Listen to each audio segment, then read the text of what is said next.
Merawat Magelang. Semangat gotong royong kembali bergema di lingkungan RT 7 RW 6 Kelurahan Cacaban, Magelang. Warga dengan penuh antusias melaksanakan kerja bakti membersihkan makam Jambon Wot sebagai bentuk kepedulian terhadap warisan leluhur dan lingkungan sekitar.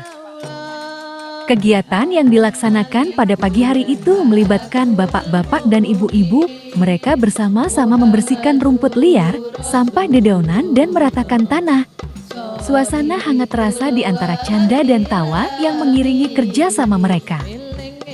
Kerja bakti ini tidak hanya menjadi sarana menjaga kebersihan lingkungan, tetapi juga mempererat tali silaturahmi antar warga. Dengan semangat merawat Magelang, warga RT 7 RW 6 menunjukkan bahwa menjaga dan merawat tempat seperti makam adalah tanggung jawab bersama. Harapannya kegiatan seperti ini bisa menjadi inspirasi untuk terus menjaga kebersamaan dan kepedulian sosial.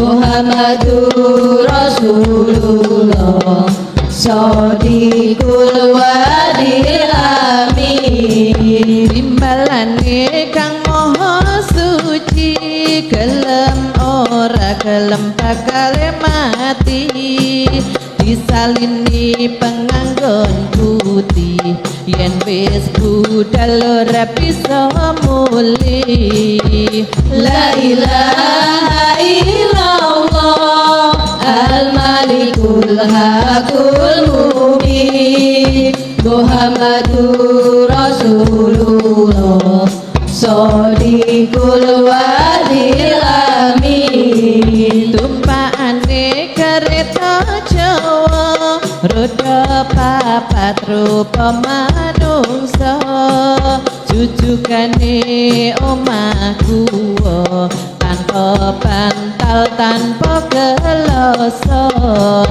La ilaha illallah al-malikul hakul mubin, Muhammadur Rasulullah Shadiqul Wadil Amin. Omahe ra ono lawange, turu dhewe ra ono kancane, ditutupi anjang-anjang, diuruki disiram kembang. La ilaha illallah al-malikul hakul mubin, Muhammadur Rasulullah Shadiqul Wadil Amin. Tangga-tangga padha nyawang, tangise kaya wong nembang, yen ngajine arang-arang, pertanda imane kurang. La ilaha illallah al-malikul hakul mubin, Muhammadur Rasulullah Shadiqul Wadil Amin. Luwe lara luwe susah, rasane wong ana neraka, dijawisi kodho geni, klabang geni, ula geni. La ilaha illallah al-malikul hakul mubin, Muhammadur Rasulullah Shadiqul Wadil Amin. Ulane sakluku-kluku, nyawisi wong kang ora kuku, sing wani maring pangeran, gegampang dawuh pangeran. La ilaha illallah al-malikul hakul mubin, Muhammadur Rasulullah Shadiqul Wadil Amin. Luwe mulya luwe mukti, rasane wong ana suwarga, dicawisi widodari,